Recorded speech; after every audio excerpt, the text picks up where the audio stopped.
Bismillahirrahmanirrahim. Assalamualaikum warahmatullahi wabarakatuh. Masih bersama admin RTS di RTS Video. Kali ini kita akan membahas mengenai definisi BIM dari 2D, 3D, 4D, 5D, 6D, dan 7D. Ya, jadi BIM itu apa? Kok orang sudah membicarakan BIM? BIM itu buatnya untuk apa sih? Nah, kita akan membahas di sini. Nah, saya next saja biar lebih cepat. Yang pertama, definisi BIM ya, perlu kita ketahui apa itu BIM sebenarnya ya.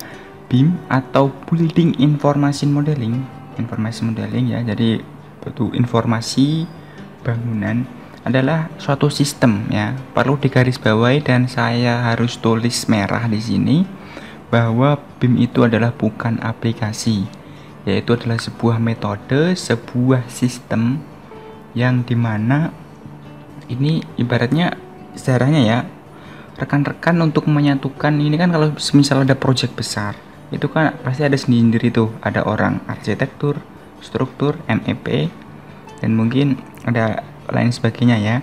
Itu untuk menyatukan supaya ibaratnya namanya superimpose, jadi menyatukan desain itu biar satu jalan. Nah, kalau orang dulu kan pasti duduk bersama rapat, terus kemudian konsinyasi dan membahas ini. Nah, sekarang ini menjawab suatu BIM itu menjawab suatu model lama, metode lama dulu itu ya. Jadi BIM itu bukan suatu aplikasi tapi suatu metode. Nah, ini sudah kalian ketahui, atau teknologi yang mencakup beberapa informasi penting dalam proses desain, konstruksi, maintenance yang terintegrasi dalam permodelan 3D.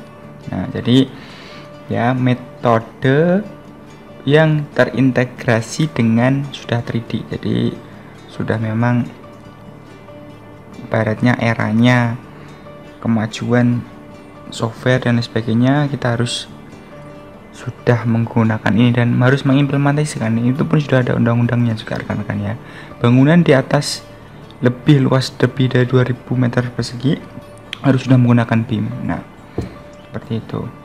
Oke, untuk secara pengertiannya saya kira sudah paham ya. BIM itu bukan aplikasi, yaitu tapi adalah sebuah metode yang sebuah sistem gitu ya. Intinya itu, bukan sebuah aplikasi. Jadi kalau ada yang tanya mungkin, Min, saya mau minta aplikasi BIM. Nah, BIM itu bingung juga kan? Bingung karena apa? BIM itu sebuah metode dan aplikasinya tuh banyak sekali untuk terintegrasi di dalamnya. Gitu ya. Oke. Karena saya juga tidak mau berlama-lama di suatu pengertian BIM, saya kira juga rekan-rekan pasti paham ya. Namun yang akan kita bahas adalah definisinya ya. Oke, saya next. Yang pertama adalah BIM 1D. Ini yang paling dasar sekali ya. Tadi kan di judul saya nggak ada 1D, tapi di sini saya tulis 1D. Nah, 1D itu adalah titik. Nah, kita bisa menggunakan AutoCAD juga bisa. Titik saja itu adalah 1D namanya. Oke, karena tapi ini tidak masuk dalam pembahasan kita ya. Ini hanya untuk pengetahuan umum saja. Terus next. Di sini adalah ada 2D, BIM 2D. 2 dimensi. Sudah mempunyai 2 sumbu, arah X dan arah Y. Nah, aplikasinya bisa menggunakan AutoCAD dan hasilnya seperti ini yang kita sering lihat lah ya. Gambar kerja, gambar rencana, DID. Nah, kalau kayak gini menggunakan AutoCAD, maksudnya banyak sekali, kadang kesalahan banyak gitu ya, antara potongan dan denah beda ya. Itu kita menggunakan AutoCAD 2D, tapi ini juga masih sering digunakan karena emang masih ininya ini. Terus next, selanjutnya adalah BIM 3D. Nah, sudah mempunyai 2 sumbu, maaf ya, ini 3 sumbu maksudnya. 3 sumbu, arah X, Y, dan Z. Sudah mempunyai volume, jadi di sini sudah ada volumenya. Nah, kita mau aplikasinya menggunakan Google SketchUp, 3D Max juga bisa, AutoCAD 3 dimensi juga bisa. Nah, seperti ini ya. Kalau kita lihat, ini sudah untuk BIM 3D. Jadi ini sudah mempunyai volume, panjang kali lebar kali tinggi sudah kelihatan. Oke, next. Sekarang adalah BIM 4D. Nah, penjadwalan pelaksanaan pekerjaan yang akan menghasilkan animasi urutan pekerjaan sesuai jadwal perkiraan. Nah, jadi seperti ini. Ini lebih ke pengendali, ibaratnya pengendali sebuah proyek, penjadwalan sebuah proyek, dimana ini sudah terintegrasi ya.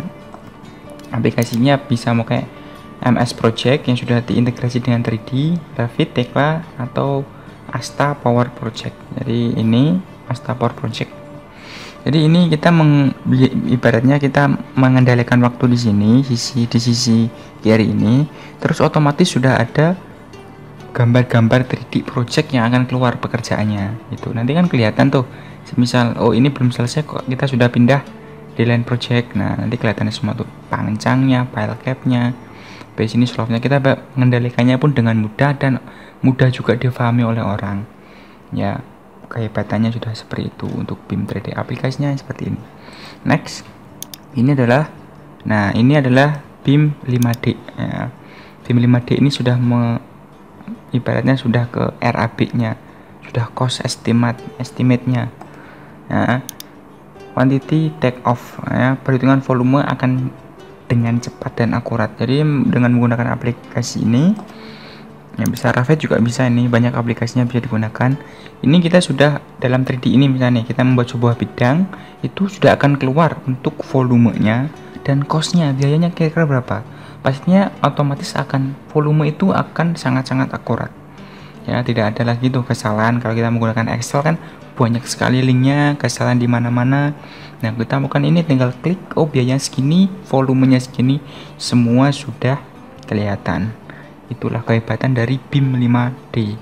Nah, next. Nah, ini apa ini? Ya, betul, ini adalah BIM 6D. Dimana BIM 6D ini kita sudah bisa menganalisis suatu energi bangunan. Tujuannya berapa besar energi yang digunakan pada bangunan tersebut. Ya, jadi mungkin kita, oh bangunan ini terlalu panas, oh bangunan ini pencahayaannya kurang. Nah, di sini di BIM 6D ini kita bisa menganalisanya. Ya, bangunan itu panas tidak, pencahayaannya kurang atau tidak, dan sumber energi bahannya berapa sih, listriknya kira-kira, terus kemudian untuk AC-nya sih berapa sih. Nah, semua bisa dianalisa di BIM 6D gitu rekan-rekan. Oke, next saja ya. Nah, ini aplikasinya bisa menggunakan Revit, Autodesk Insight 360. Nah, bisa Revit juga memang bisa ya, banyak aplikasinya. Tapi memang aplikasi-aplikasi yang mungkin belum familiar juga agak bingung ya, tapi memang perlu rekan-rekan ketahui juga. Terus next, ini ada, nah ini yang terakhir rekan-rekan ya, BIM ibaratnya untuk pengendali sebuah project, yaitu adalah BIM 7D. Nah, 7D ini sudah tingkatan BIM paling atas, paling tinggi ya. Nah, facility management ini juga bisa dibilang facility management. Tingkatan ini bisa digunakan ketika bangunan sudah masuk masa operasional dan perawatan. Tidak hanya itu, jadi mungkin untuk para kontraktor sama MK supaya approvalnya cepat. Oh ini ya, kita bisa menggunakan BIM 7D ini. Banyak ini bisa augmented reality. Kita menggunakan kayak kacamata itu, nanti kita berdiri di lahan kosong, oh sudah ada bangunannya. Oh pipanya kayak gini, jalurnya seperti ini, semua akan kelihatan ya. Untuk maintenance, jadi tepatnya juga ya, bertujuan untuk memudahkan koordinasi ketika perawatan rutin aset-aset dalam bangunan seperti AC, pemipaan, pompa, kaca, dan sebagainya. Nah, jadi akan sangat kelihatan, performanya pun juga akan kelihatan. Oh segini, perlu ini dan sebagainya, akan sangat memudahkan pada masa, ibaratnya pada masa maintenance-nya. Seperti itu rekan-rekan. Jadi BIM ini perlu kita pelajari juga, nah jangan sampai ketinggalan, dan pastinya akan sangat menguntungkan bagi diri kita sendiri. Mungkin rekan-rekan yang masih duduk di bangku kuliah, terus kemudian rekan-rekan yang baru lulus, rekan sudah konsultan senior, saya kira juga harus perlu mengimplementasikan BIM ini, karena mau gak mau teknologi semakin ke depan semakin maju, semakin ya kita jangan sampai ketinggalan. Jadi kita harus selalu berada di garda terdepan untuk masalah infrastruktur yang ada di negeri ini ya. Semoga penjelasan sedikit di atas membuka semangat kita semua untuk bisa belajar BIM ini dan juga mengimplementasikan pada proyek-proyek kita. Ya mungkin proyek kecil lah kita coba implementasikan bagaimana. Pasti kalau sudah alurnya enak akan sangat mudah sekali untuk digunakan rekan-rekan ya. Seperti itu kira-kira dari admin RTS. Semoga pembahasan. Nah ini sorry, untuk aplikasi ini adalah Autodesk Navisworks. Nah, ini bisa digunakan menggunakan Autodesk Navisworks. Autodesk itu memang ya pencetus BIM-nya yang luar biasa sekali. Ya kurang lebih mohon maaf, jadi saya tutup juga video ini biar tidak terlalu lama dan terima pastinya. Oh ada masih ada satu lagi. Jadi jangan bosan-bosan ya rekan-rekan untuk mendengarkan suara saya. Nah ini aplikasinya banyak sekali dan inilah menjadi sebuah metode BIM di koordinatornya, dan jadi semua aplikasi ini bisa terintegrasi, ada dinamo dan sebagainya ya. Dan ini nanti menjadi BIM yang namanya BIM. Yang sebuah BIM itu bukan aplikasi, saya kasih tahu sekali lagi ya. Semoga ini bisa bermanfaat. Saya akhiri juga, terima kasih dan salam sipil.